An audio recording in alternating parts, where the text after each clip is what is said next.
Hello YouTube, and welcome back to another book review from me, your host Logan Albright. As the title of this video indicates, I am talking about Jack London and his book The Road, not to be confused with Cormac McCarthy's The Road, which I did a scathing review of earlier on this channel because I did not care for it at all. But I really liked Jack London's The Road, and I want to talk about that today. This is my edition from the Library of America, one of my favorite publishers. It is the old style with the slipcase and not the dust jacket, which I like. The dust jackets I don't find particularly attractive. And this is the second volume of London's works in the Library of America called Novels and Social Writings. All of his famous novels are in the first volume. This is much lesser known works, and I've only just started working my way through it. This is the second thing I've read out of it. But I really like him, and there's more work that's not included in either of these volumes, so I hope that the Library of America will release a third volume at some point, so we get to read all of Jack London's stuff in these handsome cloth-bound editions. Now, The Road is basically an autobiographical memoir that London wrote in about 1907, 1908, and it catalogs a number of periods in his life when he was struggling, when he was basically a tramp, a hobo, a bum, homeless, whatever you want to call it, running around begging for food and trying to survive without working. And that kind of mostly took place during the 1890s when there was a depression and there wasn't a lot of work to be had in the United States.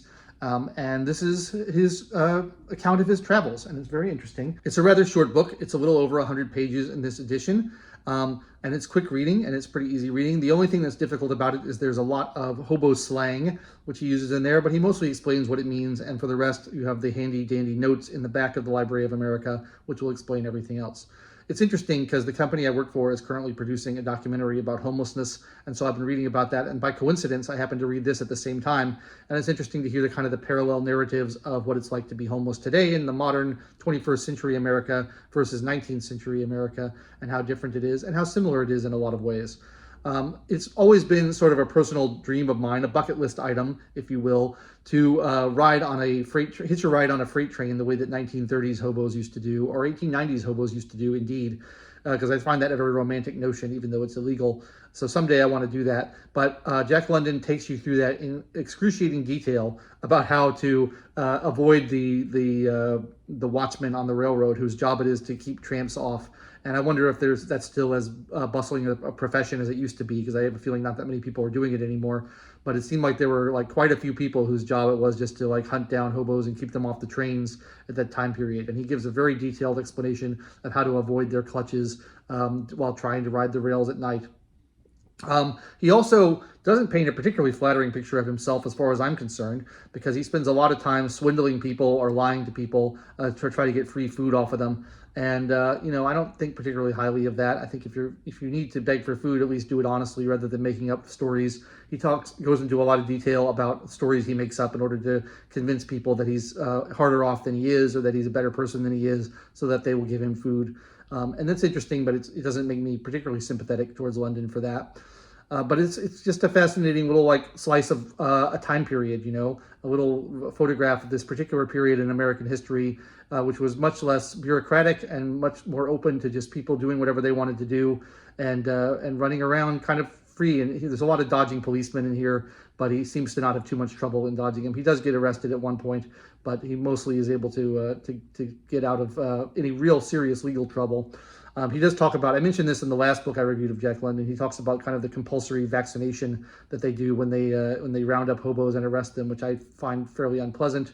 And I can understand sort of London's politics, being the way they were at the time that they were, although I don't agree with his politics. I can sort of understand where he was coming from, given the conditions at the time and the way that the police treated the hobos. This doesn't seem like a particularly good thing. He would get arrested just for not having a job, which I don't think you should get arrested for not having a job. It seems like you should actually have to be hurting someone in order to get arrested, as far as I'm concerned. But it's a little enjoyable little book. You can get through it quickly. The other thing I was going to say about it is, I miss the time period when great writers were like adventurers, and they had crazy lives, and they went on all these crazy adventures. And Jack London, they'd be in the military, or they'd be homeless, or they'd be just trekking across the Yukon by themselves, or they'd be on whaling ships or other kinds of merchant vessels sailing the ocean. And these experiences gave them things to write about, and they gave them perspective. And I think that's a lot of our great writers used to be like that. People like Hemingway, people like Herman Melville. They weren't just people with a degree in creative writing who tried to make a writing career as soon as they got out of college. They were people who had really lived and had a lot of crazy adventures and hardships upon them.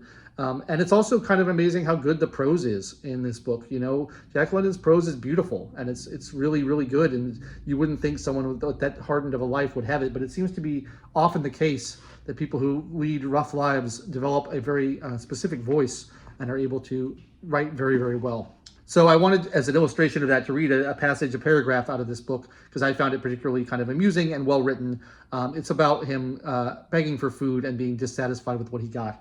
So this is from the second chapter, mainly about holding down trains and trying to stay on them without getting kicked off. But there's this part which I thought was worth reading. At 6, I quit work and headed for the railroad yards, expecting to pick up something to eat on the way. But my hard luck was still with me. I was refused food at house after house. Then I got a handout. My spirits soared, for it was the largest handout I had ever seen in a long time and varied experience. It was a parcel wrapped in newspapers and as big as a mature suitcase. I hurried to a vacant lot and opened it. First I saw cake, then more cake, all kinds and makes of cake, and then some. It was all cake, no bread and butter with thick, firm slices of meat between, nothing but cake, and I, who of all things abhorred cake most. In another age and clime they sat down by the waters of Babylon and wept. And in a vacant lot in Canada's proud capital, I too sat down and wept over a mountain of cake. As one looks upon the face of his dead son, so I looked upon the multitudinous pastry. I suppose I was an ungrateful tramp, for I refused to partake of the bounteousness of the house that had had a party the night before. Evidently, the guests hadn't liked cake either. So that's what you're in for in this kind of book. It's really funny. It's well written. It's charming. It's engaging. It's an adventure story, but it's mostly true, at least as far as I know. At least he's representing it as being true. So if you, like me, are a fan of Jack London's novels and writings, and you want to know more about his life and his adventures as a real person and what kind of led to his writing career, I do recommend The Road by Jack London, not The Road by Cormac McCarthy. Bad, thumbs down. But this one is great, and I look forward to reading more stories and novels from the Novels and Social Writings edition of the Library of America from Jack London. That's my book review for today. If you enjoyed it, please like the video, subscribe to the channel, click the bell for notifications, and leave me comments down below letting me know what you think. I'll be back next week with another book review for your viewing pleasure. Until then, I've been your host, Logan Albright, and I'll catch you next time.